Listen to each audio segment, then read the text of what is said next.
A typical day in Bedrock, with the sun shining bright and the pterodactyls squawking in the distance. Fred Flintstone, however, was nowhere to be found in his usual places. Instead, he was in the bathroom of his prehistoric home, gripping the edges of the stone toilet like his life depended on it. "Yabba-dabba-doo!" Fred screamed, beads of sweat rolling down his brow. "This is it, the biggest shit of my life, Barney! Don't you dare interrupt me!"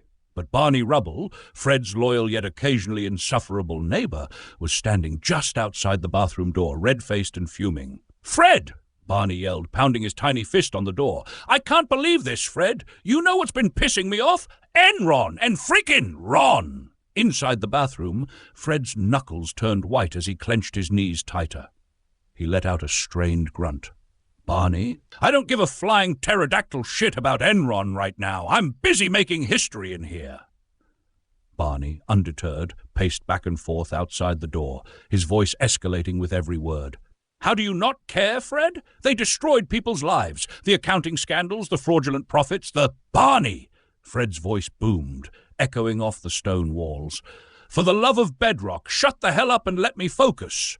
You think shitting like this is easy? This is art!" But Barney wasn't letting up. He slammed his tiny fist on the door again. "Art? Art isn't going to fix what Enron did to the economy, Fred. They lied to their investors. They blew up the market like it was a goddamn saber-toothed carnival."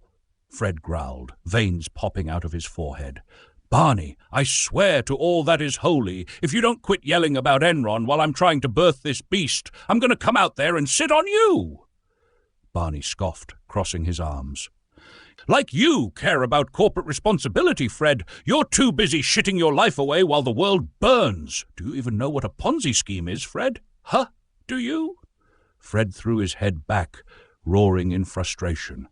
"Barney, I don't even know what a fucking Enron is. I'm living in 10,000 BC. We barter with dino eggs, you jackass." Barney, momentarily stunned, paused, but only for a second. He leaned closer to the door, shouting even louder. "I don't care! Fred! I can't let this go. Enron's failure destroyed trust in capitalism. We're still feeling the effects." Fred slammed a fist on the stone wall next to him, shaking the entire house. "For fuck's sake, Barn!" He strained again, his face turning beet red. "I'm literally in the middle of the biggest shit of my life. I'm trying to be remembered here." Barney sneered. "Remembered? As what, Fred? The guy who shit himself while the world collapsed? You're just like those greedy fat cats who sat on their asses while the little guy suffered." "You want to talk about suffering, Barn?" Fred hollered, his voice shaking with rage and bowel strain. "Try passing a bowling ball made of brontosaurus burgers and saber-tooth stew, you son of a bitch!" Wilma poked her head around the corner, holding a rolling pin and glaring at both of them. "For crying out loud, Fred, can't you two idiots keep it down? Pebbles is trying to sleep." "Wilma," Fred panted, "I'm fighting for my life in here, and Barney won't shut the hell up about Enron." "That's because it matters, Wilma," Barney shot back, puffing out his chest. "People lost their jobs, their pensions. Do you even know about the California energy crisis? Do you?" Fred groaned, slumping forward. "I don't care, Barney. I don't care. Let me shit in peace, you lunatic." Barney shook his head, arms flailing. "You're pathetic, Fred. Absolutely pathetic. I'm out here trying to educate you on the biggest corporate scandal in history, and all you care about is your prehistoric dump." "Fuck you, Barney," Fred roared, gripping the toilet with all his might.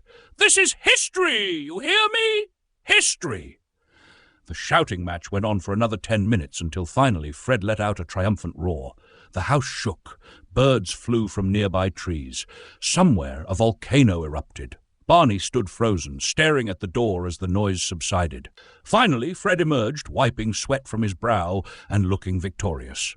"There," he said, glaring at Barney. "Biggest shit of my life! What were you saying about Enron again?" Barney opened his mouth to speak, but Wilma whacked him over the head with the rolling pin. "Not another word, Barney," she snapped. Fred smirked. "Yabba-dabba-doo, Wilma! Yabba-dabba-doo!"